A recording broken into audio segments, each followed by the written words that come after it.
Hall ખૂબ સારો બન્યો છે, આનંદની વાત છે. એટલે કોર્પોરેશન તો હમણાં બન્યું, મહાનગરપાલિકા તો હમણાં બની, પણ નગરપાલિકામાં આ સરસ હોલ બન્યો.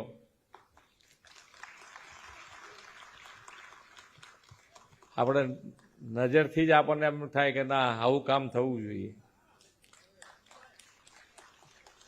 એટલે જે નવા કામો થઈ રહ્યા છે એ તો સારા થઈ જ રહ્યા છે. આજે બસ પોર્ટનું જે લોકાર્પણ કર્યું છે, બસ પોર્ટ જુઓ તો બી તમને એમ લાગે કે જે માન્ય વડાપ્રધાનશ્રીની કલ્પના હતી એવું જ પોર્ટ બન્યું છે. બસ પોર્ટ કે ભાઈ આમ બેઠા હોય તો સામાન્ય નાગરિકને એવું લાગે કે ના ભાઈ આપણે એરપોર્ટ ઉપર બેઠા હોય એવું ફીલ થાય એને.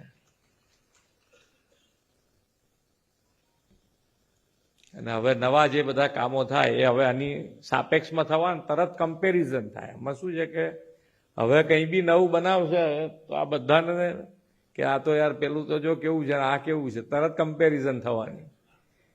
એટલે તમારો ઓટોમેટિક બધું સુધરવા માંડશે હવે કે ભાઈ હવે આ પ્રમાણેની કમ્પેરિઝન તમારી સારી શરૂઆત થઈ ગઈ છે.